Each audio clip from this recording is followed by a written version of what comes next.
One. I already knew we were going to do this. All right. We are live. Star Trek. Recording.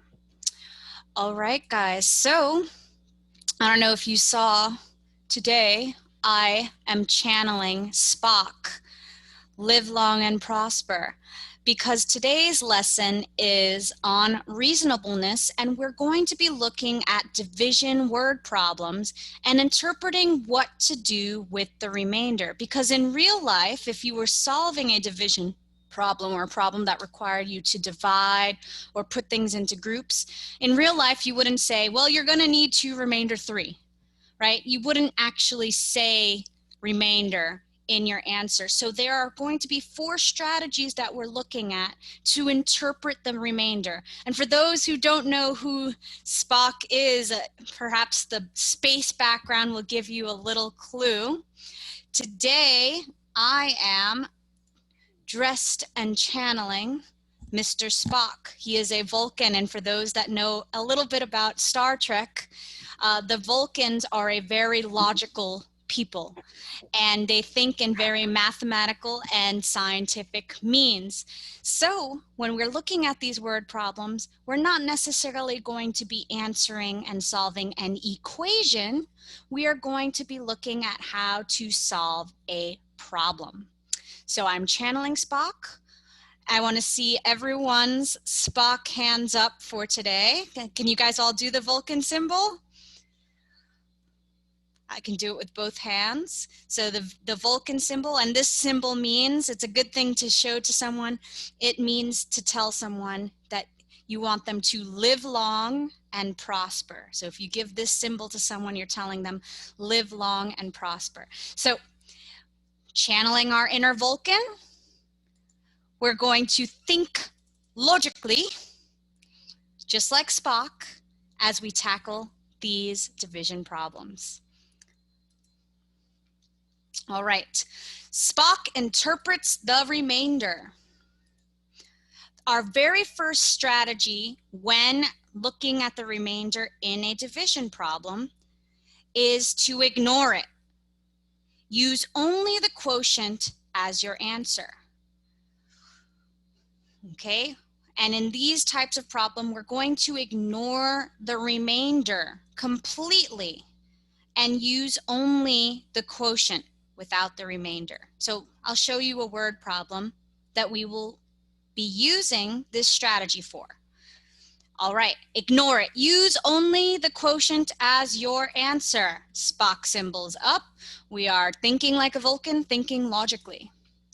Miss Velez is making treat bags for her birthday party, October 21st. Just saying. She has 163 pieces of candy to make 8 treat bags. How many pieces of candy will she be able to put in each bag? So for this equation, we are going to be solving by using division. We have a total of 163 pieces of candy, and we're splitting it into 8 treat bags. So our equation would look like this: 163 divided by 8. Let's solve it, shall we? Alrighty. Can everybody see my board? We got Vulcan eyebrows are strong today. All right. So 163, let me shift my camera just a bit, divided by how many bags?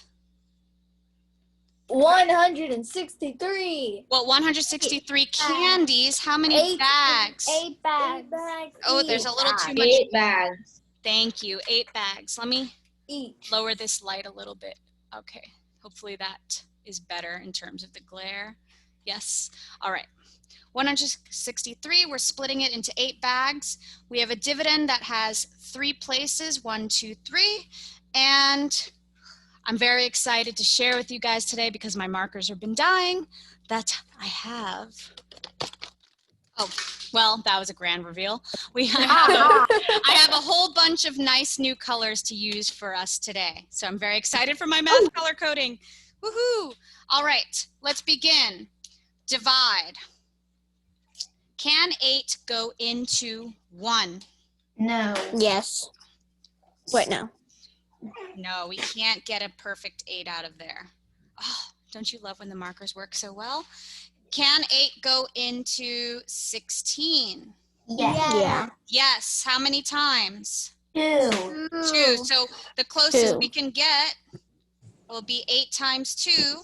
Multiply, we get 16. Subtract. 16 minus 16 is? 0. 0. Check. This is our remainder. Is my remainder less than my divisor? Yes. Yes. So we're good to go. Next color. We're going to bring down our 3 and repeat. And now that we're repeating, we're going to need a brand new color. And I'm so excited. Markers that work. Gasp. So I'm going to recolor this. And we had 3. Oh, beautiful. And here's our brand new division problem. 8 going into 3. Back at the top, divide. How many times can 8 go into 3? 0. 0. Multiply. 8 times 0 is? 0. 0. Awesome. Subtract. 3 minus 0? 3. 3. Check. Is this remainder less than my divisor? Yes. Yes. Nothing to bring down. And the R instead of repeat goes to remainder. So our answer is 20 remainder 3. Now, that solves our equation, right? We worked through it, we solved it, and that was the answer, 20 remainder 3. However, it does not solve my problem. I need to figure out how many pieces of candy I will be putting in each bag. So in this case, you wouldn't tell me, Miss Velez, you need to put 20 remainder 3. You would say, I need to use only 20 candies in each bag, right? We're not using those 3 leftover pieces. And in the last group, someone actually told me, yeah, those 3 extra pieces would go straight to me. And I have to agree, right? Those 3 extra pieces, maybe I pocket them and I eat them on my own. But if I'm making treat bags, I'm going to want to make sure all of the treat bags have the same amount of candy. So I'm going to ignore that remainder. And my final answer will be 20 candies per bag. So I will place 20 candies in each bag. Woohoo! Happy birthday to me. All right. Does everybody see why we would be dropping that remainder? Right? Miss Velez. We don't have enough to make, hold on, Kai. We don't have enough to make a full bag of candy, so we're going to leave that remainder out completely. Does everybody understand why we wouldn't use the remainder? Yes. Yes? Okay. You had a question, Kai? Oh, but okay. No, because it would, if you like were putting each, it would be 21 because the 3 needs a But we bag. don't have, it wouldn't be 21 because we don't have enough candy to make a full bag, right? So if we're talking about making just full bags of treats, I can only make 20. And of course, like I said, I'm going to pocket those extra 3 candies because, you know, you guys already know I have a sweet tooth. All right. So that's strategy number 1, where we would totally ignore the remainder because, again, we are solving the problem, not the equation. So I need to think logically, use my Vulcan thought process and think, well, if I was actually helping Miss Velez out, she would have to be making 20, right? She would be putting 20 candies in each bag. And that remainder would just, wouldn't be a part of solving that issue. All right, so Spock interprets the remainder. Part 2. The next strategy is to use it. This is where you are going to use only the remainder. And in this question, you're going to have a problem where they say, how much is left over? How much is left out? How much was partially filled?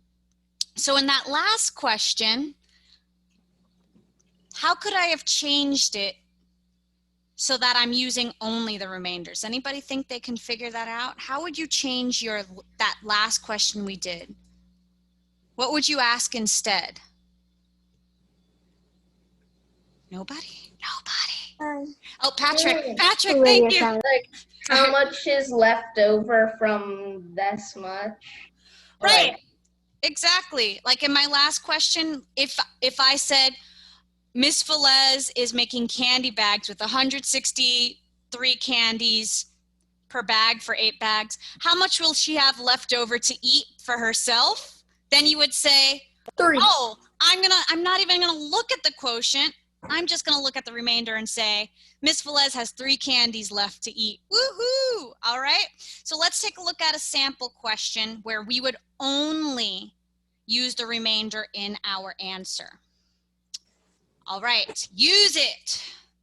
Valentina is organizing her Halloween sticker collection in a sticker book. She has, and when we did this question earlier, Valentina actually said she has a real sticker book, but she has about 3,000 stickers, which was pretty impressive. We're going to stick with 189. So Valentina has 189 stickers. If each of her pages, because there's 6 stickers to a page, she can put 6 stickers on each page, right? She wants to only put full pages of stickers in her books. So how many stickers are in one full page? there are 6. 6, okay? After she makes all of her full pages, how many stickers will she have left? So in this question, we have 189 stickers total. We're putting 6 on each page. Just quickly hold up what your equation would look like on your whiteboards. No need to solve, I just want to see your setup. How would we solve this? Whiteboards up. All right, good, Ashley? Okay. I see some people writing. Good, Lila? What equation would we use? All right, Dominic, Jaden, good. Valentino, good. Yes, that's right, guys. We would use a division problem. We would solve by having a dividend of 189 divided by a divisor of 6. What clue word told you we were dividing here? What word or phrase? How did you know that we were dividing? Ashley? She had. Never mind. Oh, come on. I think you know. How do you know that we're dividing? I know. Anaya? Because she says like how many does she have left, and also we're doing division right now and not subtraction. Right? So, I mean, the biggest clue is that we're on a division unit, right? But have left usually does point to subtraction. How do we know that we have to divide here? It also says each. Right, it says there's 6 on each page, and do you guys remember? It gave us the total. Usually when we're multiplying, we're trying to find the total. The question, the problem gave us the total stickers. It said she had 189 stickers to begin with. So our answer can't be bigger than that. And then we're splitting it into groups of 6. All right, let's solve it, shall we? This was. Yep. I know another way, because under the question, you saw the division. Right, we're gonna divide. Okay, so it's going to be, set up our table, 189 divided by how many stickers on each of these pages? 6 pages. All right, 3 digits in a dividend, so 3 possible digits in the quotient. Let's begin with our very first step. Handy dandy Post-it so I don't have to keep rewriting these steps. Fabulous. All right, first step, divide. Can 6 go into 1? No. No. No. Can 6 go into 18? Yeah. Yeah. Yes. How many times? 3. 3 times. Multiply. 6 times 3 is? 18. 18. 18. Subtract. And now here's where my new color comes in. 18 minus 18 is? 0. 0. Wow. Fabulous. Oh my gosh, don't you love when there's brand new colors? Bring down the 9. And repeat. Back at the top, when we repeat, this now becomes our new division problem. Divide. 6 into 9. How many times? What's the closest we could get in the 6 times table to 9 without going over? Right. 1, which means when we multiply, 6 times 1 is 6. 6. Subtract 3. Check. Is this remainder less than our divisor? Yes. Awesome. Bring down, nothing to bring down. We have nothing to repeat, so the R becomes a remainder. All right, 31 remainder 3. Bear that in mind. 31 remainder 3.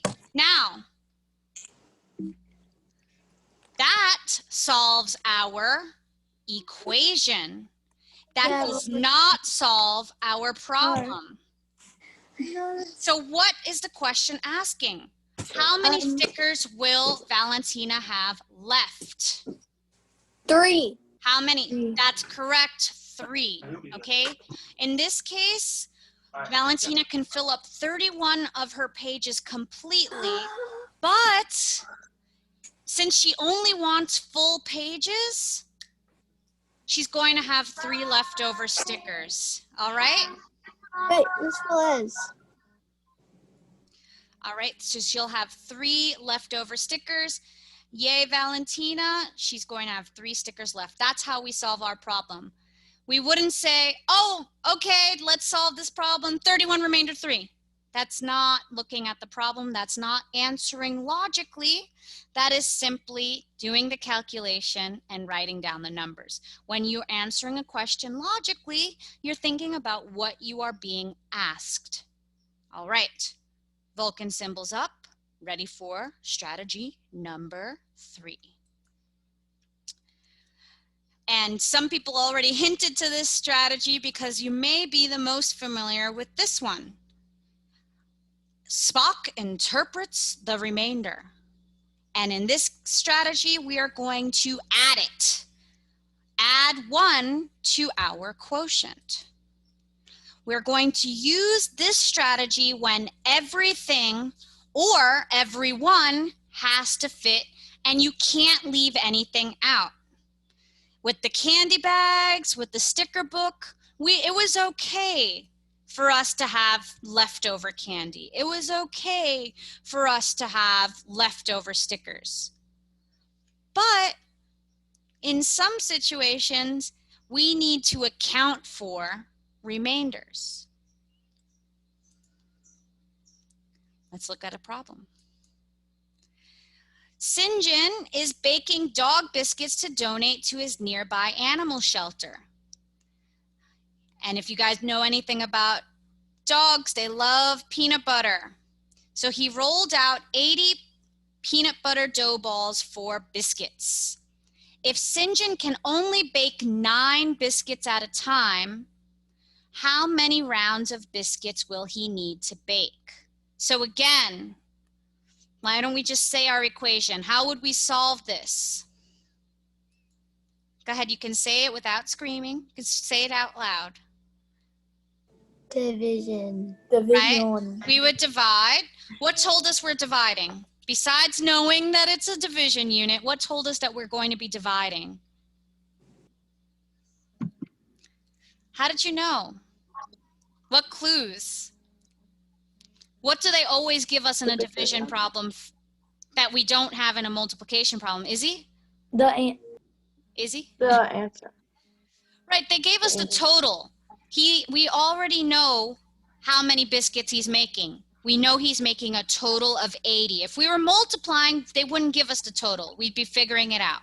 So we know we have a total of 80, and then we know that we have to group them into groups of 9. So he's got some sort of pan that he's baking, and it can only fit 9 biscuits at a time. So we need to figure out if he's baking all of those dog biscuits, how many rounds of baking is he going to have to do? So like you said, we're dividing. We're taking that the 80 biscuits, and we're baking them 9 biscuits at a time. Let's solve, shall we? All right. And this one should be pretty easy because we only have a 2-digit dividend. 80 biscuits. And how many biscuits can he bake at a time? 9. 9. Dino. We have a 2 boxes. We have a possibility of 2 digits in our quotient. Let's begin dividing.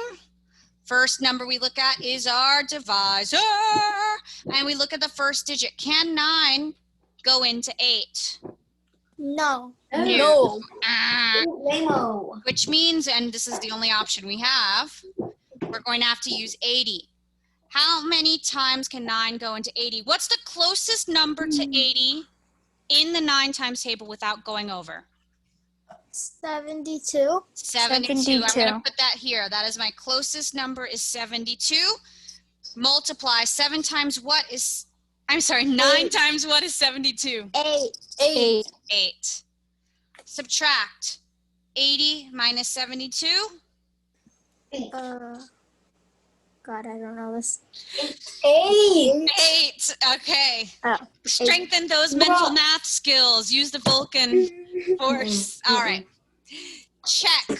Is this, I know it's a little big, but is this remainder smaller than our divisor?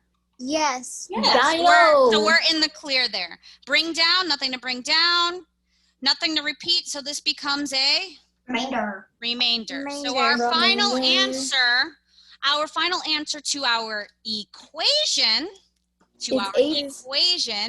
is 8. 8 remainder 8. That doesn't solve our problem though. That's solving the equation.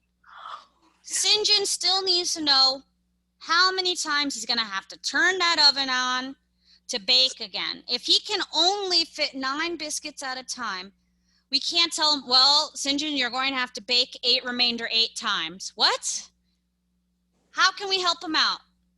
Look at the strategy. How many times is St. John going to have to bake? I know. How many times? Yep, you have 10 rounds. 16. Yeah, you have to Yeah. round. You have to round up. Okay? So this means that I was able to bake, guys, this means we were able to bake 8 trays, but that's only 72 biscuits. Guess what? Even though I have 8 biscuits left, am I going to have to bake one more time? Yes. Yeah. So how many times is St. John going to have to bake? 9 times. 9 times. He's going to have to bake 9 times, okay? He can bake 8 full pans of dog biscuits, but those 8 remaining biscuits, he's going to have to bake them on a separate pan. It won't be a full tray of 9, but guess what? He still needs to put them in the oven. So instead of baking 8 times, he's going to need to bake 9 times. So we would take that remainder and we're going to round our 8, which is our quotient, up to a 9. So St. John will need to bake a total of 9 pans of biscuits. Now, I can think of using this strategy in real life pretty often, okay? Because as a teacher, I constantly have to do things like plan field trips or plan events. Now, if I was planning a field trip and I had a parent, right? Parents can fit up to 3 kids in their car. We have 37 students. How many cars am I going to need? Oh. We have 37 students in 5th grade right now. Yes? Yes. And if each parent is only allowed to take 3 students, how many cars am I going to need? Well, let's divide. 3 goes into 3 how many times? One time. 1. 3 goes into 7 how many times? 2. So it'd be With a remainder? Remainder of? 1. I cannot go and put in my email, my weekly newsletter, excuse me, I'm going to need 12 remainder 1 parent volunteers to drive. Can I?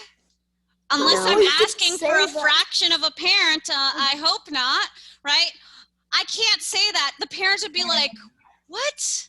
Miss Velez has totally lost her mind. 12 remainder 1 parents? What is that? How many cars would I need to request? Because even though it's 1 extra person, I'm sorry, 13. But I can't just, I need to make Some sure they have cars have 5 transportation. people. Okay, I'm giving you an example, right? I can't leave that 1 student out, can I? So how many cars am I going to need? 13 cars. I'm going to need 13 cars, right? I can't just be like at the Oakland Museum and be like, sorry, Merrick, but we only have 12 cars. I think the parents got confused. I told them I needed 12 remainder 1 cars and no one's here to pick you up. So bye, right? We can't do that in real life. We have to look at that's why we're looking at the problem. We're not looking at the equation. In real life, I would be like, I need to account for that extra student. So I'm going to, instead of having 12 cars come, I'm going to need to round it up to a 13, okay? I'm not gonna say 12 remainder 1 to a parent. They'll look at me like I have 10 heads, okay? Do you see how you would need to account for that remainder? We won't actually say it in real life. So the last strategy we're looking at is when we include the remainder. And when we include the remainder in real life, we would include it as a fraction or a decimal. In this case, we haven't done decimals yet, so I'll show you how to do it with a fraction. Let's take a look at a problem. Lenny is knitting house slippers for her cat. Very fitting problem. She has 4 slippers to knit for all those 4 little paws of her cat and has 145 inches of yarn to use on the 4 slippers. How much yarn can she use on each slipper? So again, we already have the total amount in our word problem. We have 145 inches of yarn and we have 4 slippers that we need to split up that yarn into. So that tells us we need to divide. 145 divided by 4. Let's solve it. All right. 145 divided by 4. 3 digits in my dividend, 3 possible digits in my divisor. Let's divide. Look at my divisor. Can 4 go into 1? No. No. Can 4 go into 14? Yes. All right, what's the closest number to 14 that I can get without going over? 12. 4 times what is 12? 3. We multiplied, subtract. 14 minus 12? 2. Check. Is my remainder less than my divisor? Yes. By 2. Exactly. Bring down. Bring that 5 down. And now we have a new dividend, so we can repeat. All right, divide. What's the closest number in the 4 times table that we can get to 25 without going over? 24. 24, my iPad. 4 times what is 24? 6. Subtract. Equals 1. 1. And that's Check. the remainder. Remainder is less than 36 remainder. guys, is the remainder less than my divisor? Yes. Yes. Nothing to bring down, and R becomes a remainder 1. Remainder. Again, in real life, Wrong. we wouldn't say, Lenny, you need to use 36 remainder 1 inches of yarn. She'd look at us Like what?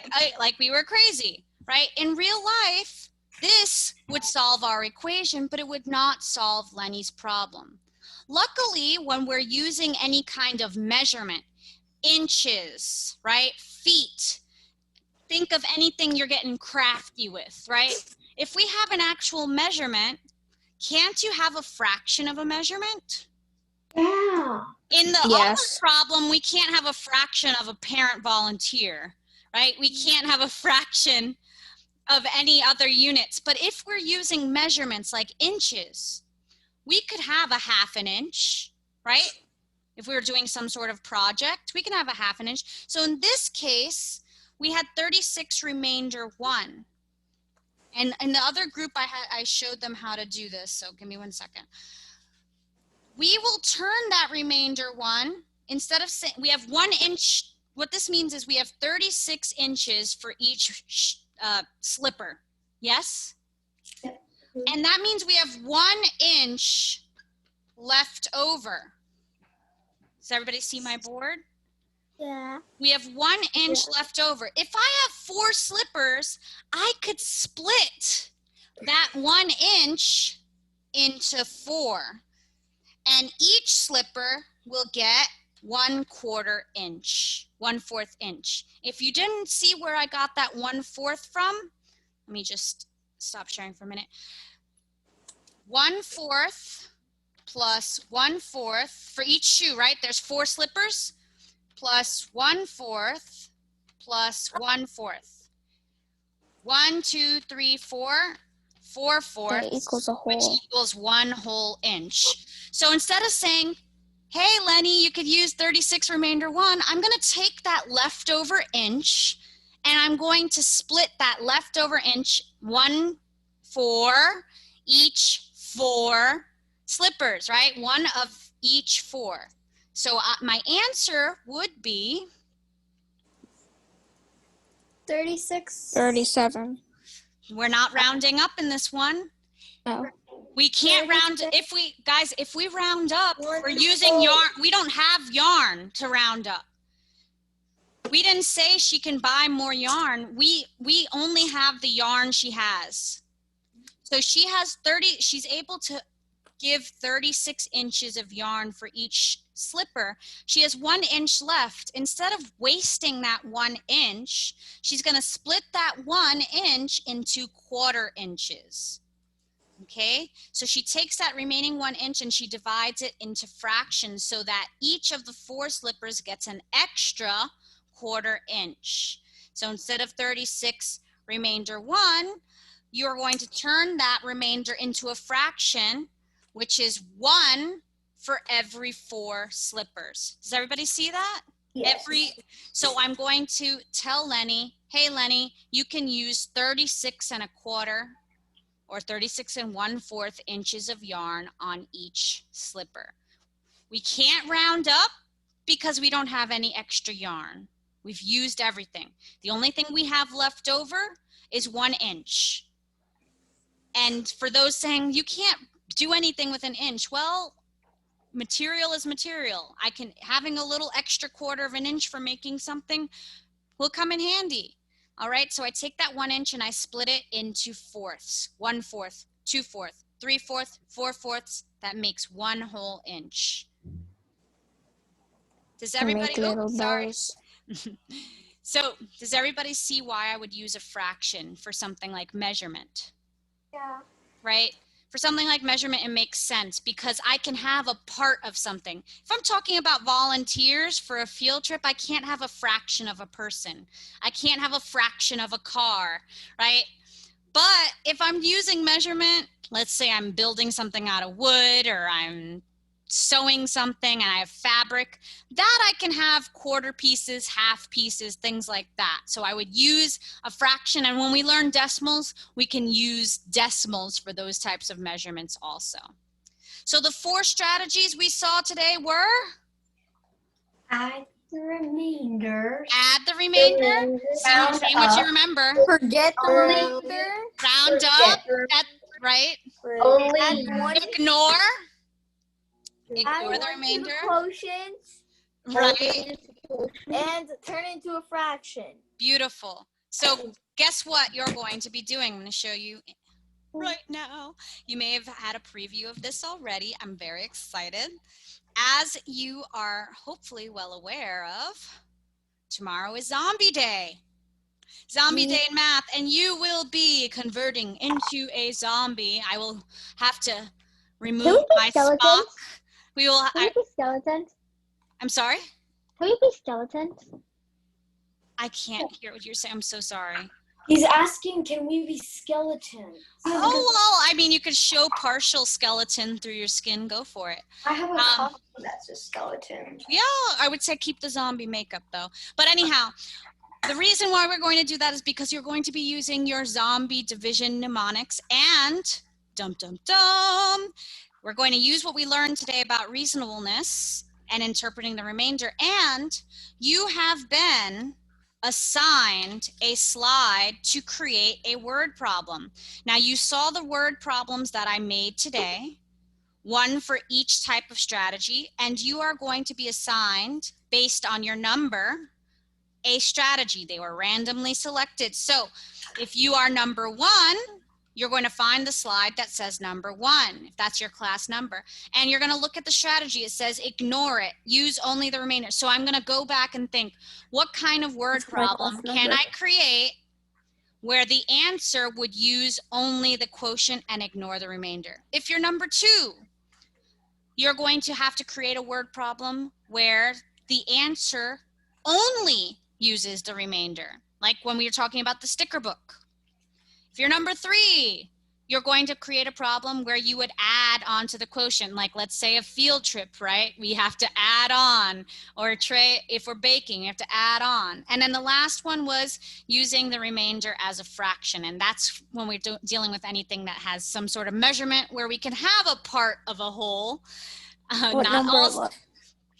Right, well, you have to find your slide. So notice, guys, because I have an introduction slide, you can't just assume, oh, I'm number 4, so I'm slide number 4, right? Number 3 will be on slide number 4. Number 4 will be on slide number 5. But anyhow, you're going to add to your word problem, and you are welcome to also kind of do your word problems the way that I do them, where you are adding your Bitmojis, or you can add pictures to it. Okay. If you don't know your class number, I will tell you your number in just a little bit so that you know which slide to do.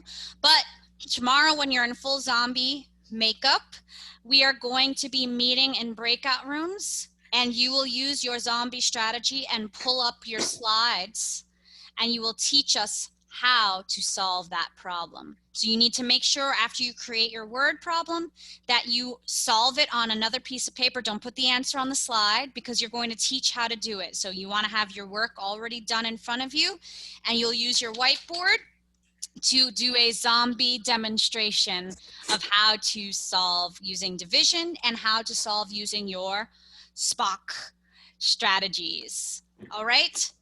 Any other questions? I also gave you a copy of the slides I made, guys, so you can look back if you're having trouble, or if you're like, I can't think of anything where I'm ignoring the remainder, I need an idea, you can message me also. Ashley, what's up? Do we have to dress up? No, I'm not forcing anyone to dress up, but you're only getting a dress down if you are in zombie mode. Wait. It's for the spirit of the math, okay? All right, guys, hold on. I'll stick around for some questions, but I want to end the recording. So if you are confident and you're ready, you can start working on your problem solving and create your word problem for tomorrow. You can add your Bitmojis in it, or if you want to add real photos into it or GIFs or anything like that, it's your word problem, but make sure you solve it before tomorrow's math class. All right. That was my question.